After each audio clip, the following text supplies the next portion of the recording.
इन तीनों लाशों के पांव पे जूता नहीं था और इनकी मौत हाइपोथर्मिया की वजह से हुई थी। एज पर इनकी बॉडी पे कोई विजिबल मार्क नहीं था और एक्सपर्ट्स ने एस्टिमेट लगाया कि ये तीनों टेंट की तरफ जा रहे थे। अब सोचने वाली बात ये थी कि इन तीनों के पांव पे जूता क्यों नहीं था और ये टेंट की तरफ उन दोनों हाइकर्स को उस बुरी हालत में छोड़ के वापस क्यों जा रहे थे। आखिरकार ये टेंट से बाहर निकले ही क्यों थे। इन सवालों ने रेस्क्यू टीम्स के रोंगटे खड़े कर दिए थे और दूसरी तरफ रेस्क्यू टीम्स को बचे 4 हाइकर्स की लाशें नहीं मिल रही थी।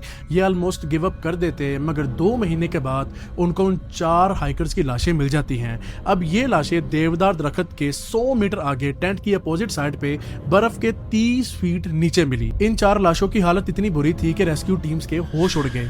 इनमें 2 हाइकर्स की खोपड़ी और पसलियां बहुत ही बुरी तरह टूटी हुई थी। 2 फीमेल हाइकर्स की आंखें गायब थी।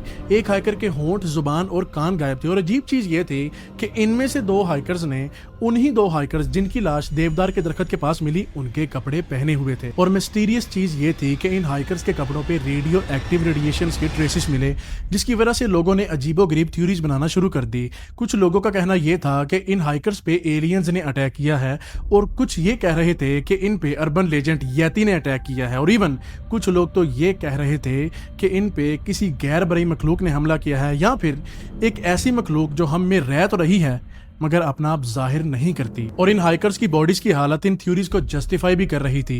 एज पर इनके टेंट के पास किसी चीज के फिजिकल ट्रेसेस नहीं मिले थे, तो बॉडीज की हालत देख के कुछ थ्योरीज बनाई गई। Theory number 1, avalanche theory. इस थ्योरी के मुताबिक हाइकर्स अपने टेंट में मौजूद थे और उसी वक्त एवलांच आ गया, तो इन्होंने टेंट को अंदर से फाड़ा और अपनी जान बचाने के लिए भागे, मगर एट द एंड ये एवलांच की लपेट में आ गए।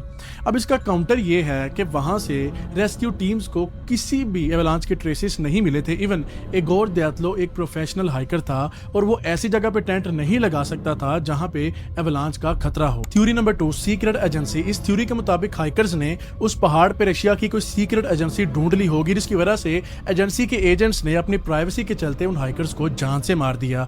और उन हाइकर्स की बॉडीज की हालत इस बात को जस्टिफाई भी कर रही थी कि जिस हथियार से उनको मारा गया वो कोई आम हथियार नहीं था। किसी की आंखें गायब हैं, किसी के होंठ, जुबान और कान गायब है, इवन किसी की पसलियां इतनी बुरी तरह टूटी हुई हैं मानो ये किसी आम हथियार का काम लग ही नहीं रहा था। तो पॉसिबल है कि ऐसा ही हुआ होगा। थ्योरी नंबर 3, एलियंस और पैरानॉर्मल अटैक। यूरल पहाड़ी सिलसिला कई स्क्वायर किलोमीटर तक फैला हुआ है और दूर दूर तक कोई इंसान नहीं रहते हैं तो सिर्फ ट्राइब के लोग, जिनका मानना यह है कि इस पहाड़ी सिलसिले पे उनके देवी और देवता रहते हैं। इस पहाड़ी सिलसिले पे पहले भी कई लोगों की मिस्टीरियस तरीके से मौतें हो चुकी हैं और इसके अलावा वो अक्सर रात को इस पहाड़ी सिलसिले पे लाइट ऑब्स उड़ते हुए देखते हैं। अब कुछ लोग इस बात को नहीं मान रहे थे, फिर एक इमेज सामने आती है जो थी ये।